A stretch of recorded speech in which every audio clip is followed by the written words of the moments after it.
You showed no remorse for him. None. Not for me, not for my daughter, not for his kids. I can't believe that I felt sorry for you for a moment. But I didn't know all the facts. I didn't know everything. I have no remorse for you. I have no empathy because you had no remorse for my son and you showed no empathy for him. You deserve every single year they can give to you. 4 phone calls. That's how many times Quaneesha Johnson dialed 911 asking police to walk her into her own house. Not a stranger's house, not a crime scene, house, on a quiet street called Edenbury Lane, just outside Atlanta, Georgia. Minutes after officers finally showed up. Left. And in the silence they left behind, a woman turned to her car, opened the door, and pulled out a tire iron and a handgun. 90 seconds later, a man was on his knees in the front yard, blood running down his face, begging the same officers who had just walked away to save his life. She hit me with the metal thing first, bro, and then she shot me. Hurry up before I die. Those were the last words of 29-year-old DeMonte Smith. And what happened between those 4 phone calls and that final sentence would take a DeKalb County jury to untangle. So when I shoot him, after I done called the cops and did everything I was supposed to do. Just make sure you can articulate what's going on. I can. I'm showing you. You better really be able to articulate that. I can. This is my household. He have no residency, nothing. Make sure you read up on it and make sure you can articulate when it comes to I've done it. I did that before I got my license. Okay. Okay. All right.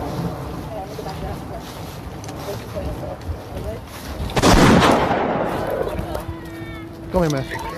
Everything first, bro. Oh, yeah. Did she shoot you? Yeah, before I die. All right, lay down. Lay. Sit down here. Welcome back to Crime Autopsy. I'm going to walk you through every second of this case. The 911 calls, the body cam footage, the 8 words a mother said out loud to a police officer that would end up defining an entire murder trial. Before we start the clock, hit subscribe because we dissect cases like this every single week, and I promise you, this one has more layers than the headlines ever told you. And when we get to the moment she asked police, what happens if I shoot him? I want you in the comments telling me, is that premeditation or is that a woman who had already given up on being protected? Let's get into it. To understand what happened on November 27th, 2022, you have to rewind 24 hours. Quaneesha Nicole Johnson, 30 years old, a mother of 3, decided to go out clubbing with friends on the night of November 26th. She left her kids at home, an 8-year-old daughter and a 2-month-old baby among them, in the care of DeMonte Smith. Smith wasn't just her roommate. He was the father of her youngest child, and by most accounts, on and off, he was living with her because he had nowhere else to go after being released from prison. Smith expected Johnson home by 6 a.m. She wasn't. He started calling. No answer. Her phone was off. And according to investigators, Smith had reason to be more than just annoyed. Johnson had called him earlier in the night, telling him that she and her friends had gotten into a physical altercation with other people at the club. So now there's a man at home with 3 kids, one of them an infant, and the mother of those children isn't answering her phone after telling him she'd just been in a fight. Smith started calling Johnson's family members. They didn't know where she was either. So now you've got an entire family network. Worried, scared, calling around to local hospitals and jails, trying to figure out if Quaneesha Johnson was hurt, arrested, or worse. That's not a small detail. That's the emotional temperature anything else happens. A missing woman, a worried household, a baby in the house, and a man who, we'll get into shortly, had his own documented history of violence, which is exactly why the defense would later build their entire case around him. Around 9 a.m., Johnson finally turned her phone back on. She saw the missed calls, the messages. She called her family back, and in something that sounds almost unbelievable when you say it out loud, and her family. So now everyone is on the line together. And Smith, who had spent hours worried sick, was furious. He threatened to hit Johnson when she got home. That threat, allegedly made over a group phone call with multiple family members as witnesses, is the spark that lit the fuse for everything that followed. Here's where the story most people think they know actually starts. Quaneesha Johnson didn't sneak home. She didn't call a friend for backup. She called 911. She asked for a police escort into her own home because she said DeMonte Smith had just threatened to hit her. And this is the part that will make you sit forward in your chair. She didn't call once. Multiple 911 calls went out that morning, all connected to this same unfolding conflict. A woman who felt afraid enough of the man inside her house that she wanted law enforcement standing next to her before she opened her own front door. Now stop and think about that for a second, because this is the exact fork in the road this entire case lives on. If you believe Quaneesha Johnson's version of events, this is a woman doing everything. She didn't retaliate. She didn't show up swinging. She called the system that's supposed to protect people in exactly this situation, and she called it more than once. If you believe the prosecution's version, those calls were something else entirely. The first move's on a chessboard. A paper trail. A woman building a narrative of fear. She decided what she was going to do next. Both of those readings exist in the same set of facts. That's what 9 days of jury deliberation looks like. When DeKalb County police officers finally arrived at the home on Edenbury Lane roughly 2 hours after that morning phone call, one of the first things an officer did was instruct Johnson to place her gun in her car. She complied. She told the officer there were no other weapons inside the home. DeMonte Smith then came outside. And this is where the body cameras start rolling, and where everything the jury would spend 9 days arguing about was captured in real time on video. Picture this scene with me. A quiet residential street, 2 DeKalb County patrol cars, officers standing in a front yard trying to de-escalate a domestic dispute between 2 people who share children. This is, statistically, one of the most dangerous calls in policing. Domestic violence calls are notoriously volatile, and these officers are standing right in the middle of it. Smith and Johnson start arguing in front of them. According to the officers' own reports, Johnson repeatedly antagonized Smith. She talked over the officers. She was, in their words, combative, not with Smith, but that's an important detail, because it complicates the abandoned by the system narrative that would later become the emotional center of the defense's case. These weren't officers who showed up and did nothing. They responded. They separated the parties. They tried more than once to mediate a resolution. When the argument in the yard didn't calm down, the officers made a decision. They sent both Johnson and Smith back inside the house, together, to cool off, with police planning to check back in a few minutes. And it's in this exact moment, walking back toward the front door, that Quaneesha Johnson said something that would end up playing on a loop in a DeKalb County courtroom for the better part of a year. She turned to the officers and asked them. She told them she had already looked up Georgia's self-defense law. Sit with that for a second, because this is the single most contested 8 seconds of the entire case. The prosecution would play this clip and say, the defense would say, same 11 words, 2 completely different stories. If you're watching this and already forming an opinion, good, hold on to it, because what happens in the next 4 minutes of this video is going to test it. Before we go further, subscribe if you haven't already, because we're about to get into the part of this case that split a jury for over a week, and trust me, you want to see how this timeline actually plays out second by second. The officers gave Johnson and Smith a window to cool down inside the house. It wasn't long, just a few minutes, with police planning to come back and check on them. That plan never got the chance to play out the way they intended. Before officers could return to the door, Quaneesha Johnson came back. She walked to her car, the same car she'd been told to put her gun in a little earlier. And this time, she didn't just take the gun back out. She grabbed a metal tire iron as well. Then she walked back into the house. Inside, according to prosecutors, she directed one of her children, her 8-year-old daughter, to call 911 and tell the operator that Smith had hit her. That's a detail worth pausing on, because it becomes one of the most damning pieces of evidence in the entire trial. Not what happened between Johnson and Smith, but what happened between Johnson and her in the seconds before the shooting. Prosecutors alleged Johnson struck Smith in the head with the tire iron, then she shot him. The gunshot is audible on that same 911 recording, the one her 8-year-old placed, and on that recording prosecutors say you can hear Johnson repeating one word, over and over, to a man who has just been shot. Bye. Not call an ambulance, not oh my God what did I do, according to the state's case. Bye. That single word became, in many ways, the emotional center of the prosecution's closing argument. Because words spoken in the heat of a life-or-death struggle tend to be instinctive, and "by" to the prosecution sounded less like panic and more like finality. The defense, for their part, would argue that isolated words captured mid-crisis on a chaotic recording cannot be read like a transcript of someone's state of mind. Fear sounds different from every mouth. Adrenaline doesn't narrate itself in ways a courtroom can neatly package. But the word was on tape.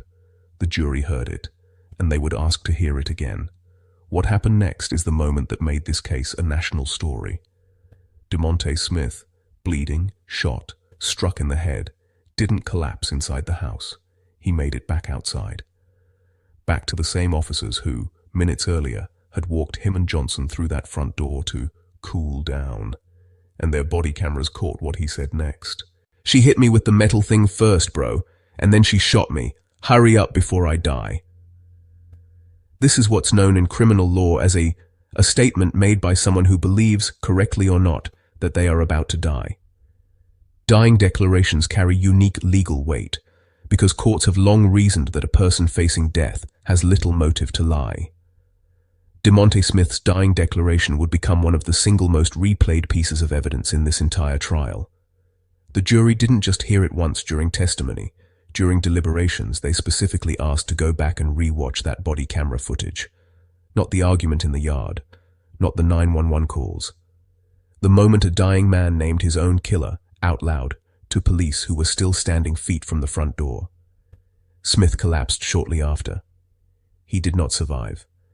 Now here's a detail that, when you learn it, changes the entire emotional weight of this story. Investigators later discovered that DeMonte Smith had requested a rideshare to leave the home that morning. That car was on its way. It arrived at the house just minutes after Smith had already been shot. He was trying to leave. He had already called for a way out. And by the time that car pulled up outside Edenbury Lane, the man who booked it was dying in the yard. That single fact, the rideshare, became one of the most powerful tools in the prosecution's closing argument. Their case wasn't just that Johnson shot Smith. It was that Smith was actively in the process of when it happened. He wasn't lunging at her. He wasn't breaking down a door. According to the state, the evidence showed he was trying to leave. If a jury believes a victim was leaving, actively disengaging, the legal foundation for self-defense becomes much harder to stand on. Self-defense, in most jurisdictions, including Georgia, requires a reasonable belief of imminent danger. It's difficult to argue imminent danger from a man who had already called a car to take himself away. Now, crime autopsy viewers know I don't build a one-sided story. So let's talk about the other side of this. Because the defense's entire strategy was built on one argument. Defense attorney Michael Sterling told jurors, in his opening statement, that DeMonte Smith was a serial abuser, and that Quaneesha Johnson did what she thought was necessary. That wasn't just rhetoric.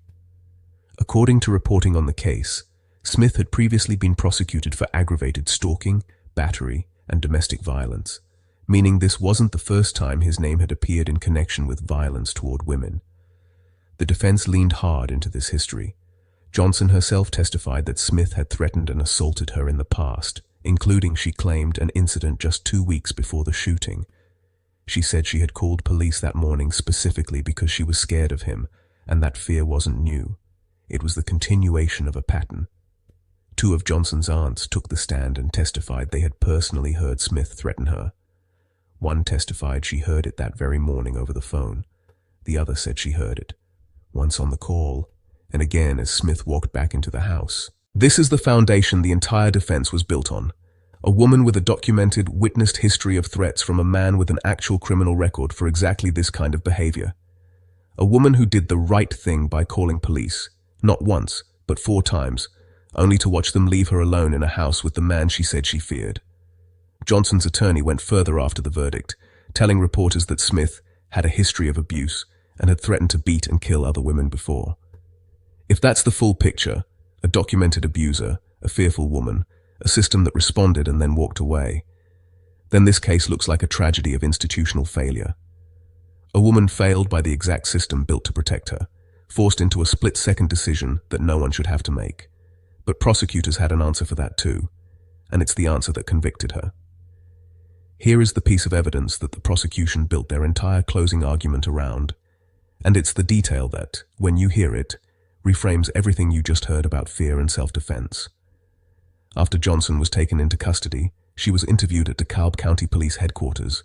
In that interview, Quaneesha Johnson admitted that DeMonte Smith had never actually hit her. Read that again. The 911 call her own daughter placed, the one where she claimed Smith had hit her, was, by Johnson's own later admission to detectives, not true. Smith had not struck her before she went back outside for the tire iron and the gun. This is the detail that turns "what would happen if I shot him in self-defense" from a fearful question into, in the eyes of the jury, something closer to a plan being spoken out loud. Because if Smith hadn't hit her that day, if the injury she used to justify the emergency call to her daughter never actually happened, then the sequence of events looks less like a woman defending herself in the moment, and more like a woman constructing the of self-defense, one 911 call, one witness statement, one stage detail at a time. That's exactly what prosecutors Jennifer Scacco and Furhorn Shah argued in their closing. They pointed to inconsistencies across Johnson's statements to police, her 911 calls, and her trial testimony. Inconsistencies that they said revealed a story that had been built rather than lived. They told the jury the evidence showed DeMonte Smith was trying to leave when he was killed, and they told the jury, directly, that Quaneesha Johnson had planned his murder. There's one more piece of this case we have to talk about, and it's the one that makes this story almost unbearable to sit with. The key witness for the prosecution wasn't a detective. It wasn't a forensic expert.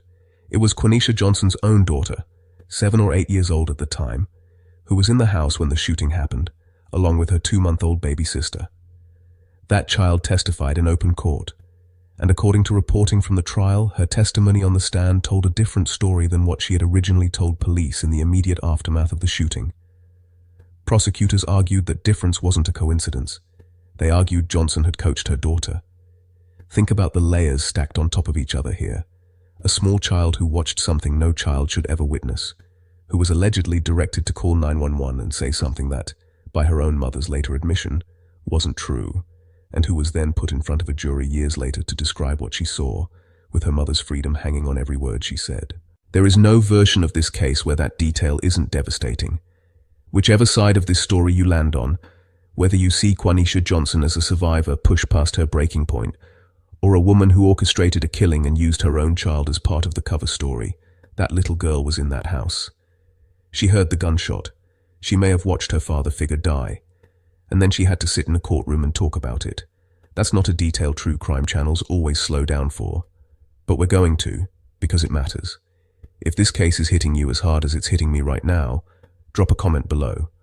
I want to know, do you think a jury can ever fully separate self-defense from premeditation when a child is involved in staging the story?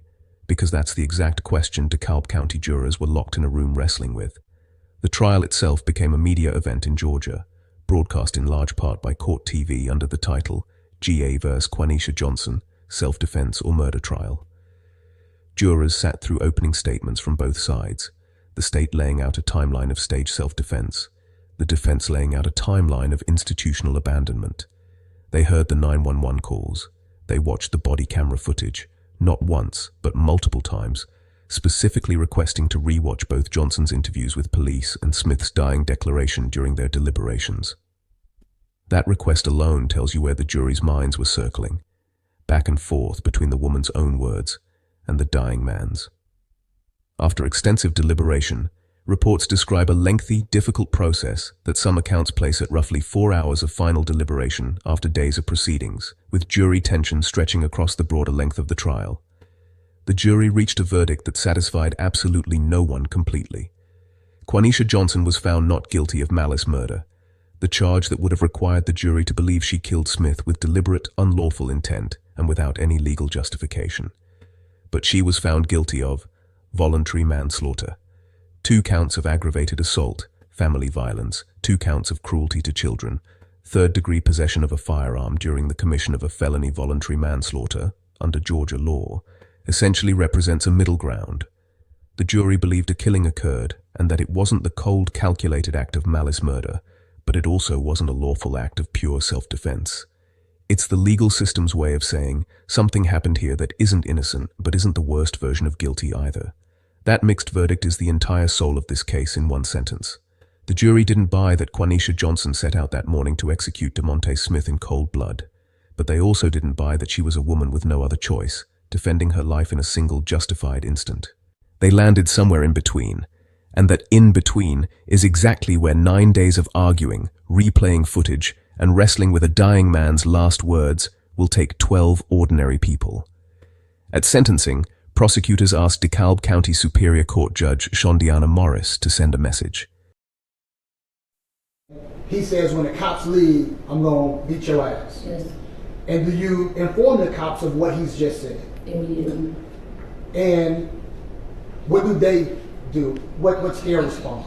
I asked them, I said, did y'all just hear him? I repeated what he just said. They didn't say, I don't believe they said anything. And what happens after that? I asked, continuing to speak as of, okay, so what am I to do in a manner of defending myself? I didn't say, if I shoot him out of self-defense because he keeps putting his hands on me, then I held accountable. Okay.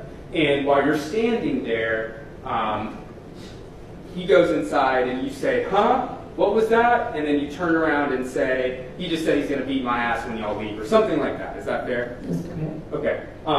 But neither of the officers hear that, right? I don't know how it is. They didn't hear Okay. They didn't hear that. Okay. And, but you're also on the phone, right? Correct. Okay. And so at this point, you say, I'm going to, well, if I shoot him, then what? In self-defense, if I shoot him, right?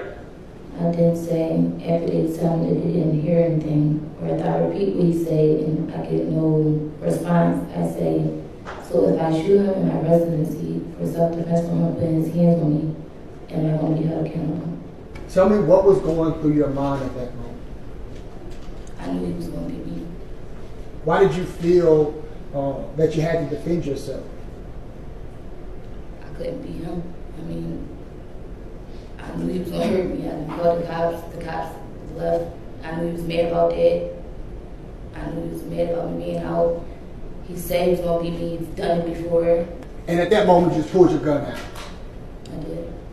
One shot. Yes, sir. And you've heard the recording that you say, bye. I did. Tell us what was going through your mind.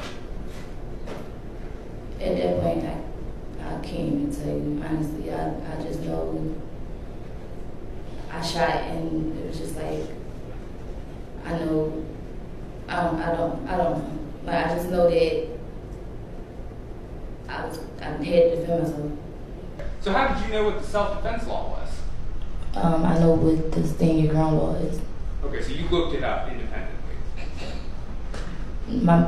Someone told me about it. I was informed about the stand your ground law, yes. Okay. Ms. Johnson, how did it make you feel knowing what had happened? It still makes me feel the same way. I never wanted it to happen. I didn't intend for it to happen. I didn't mean for it to happen.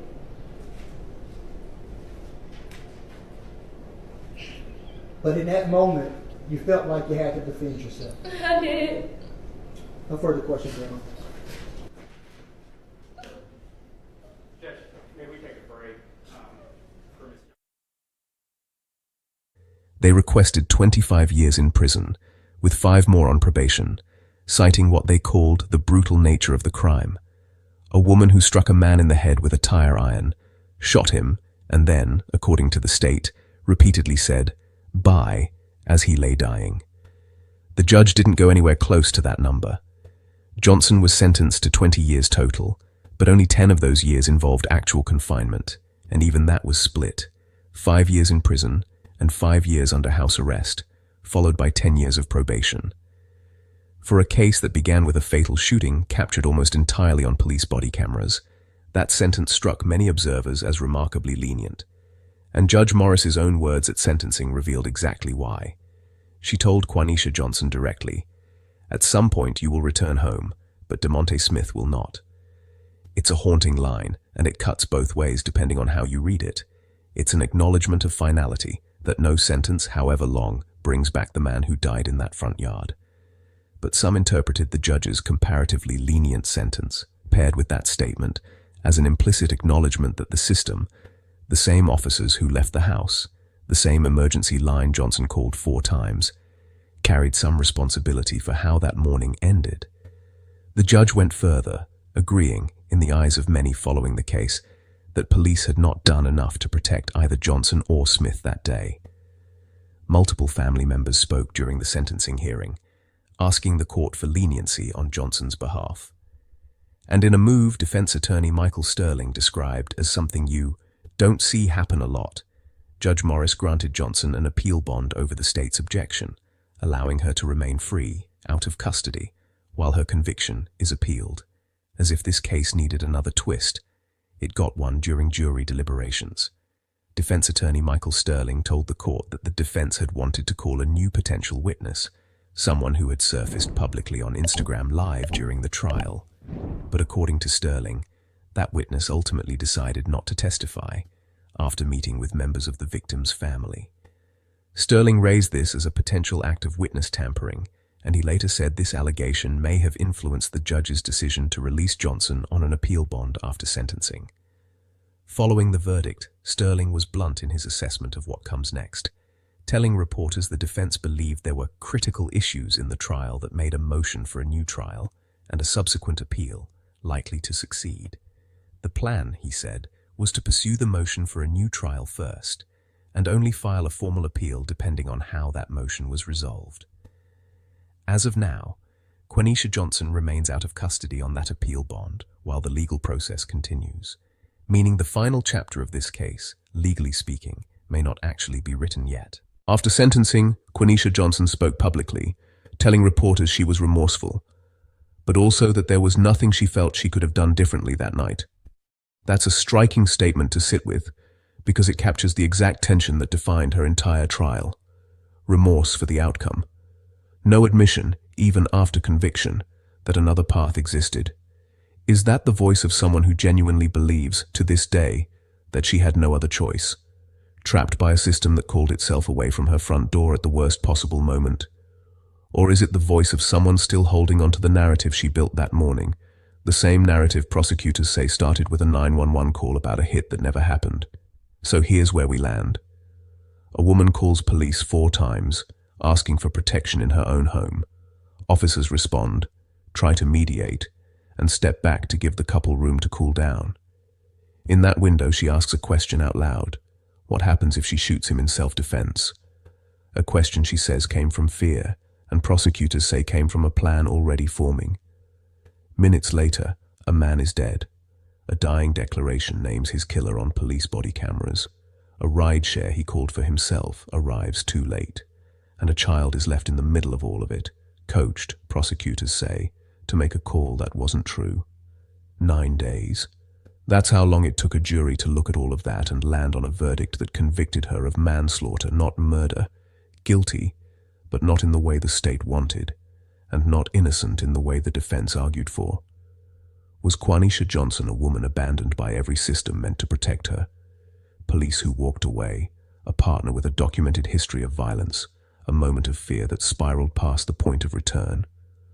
Or was she someone who had already made up her mind before DeMonte Smith ever walked back through that front door and used 4 911 calls, a police escort request, and her own daughter's voice on a recording to build the story she needed before the story had even happened?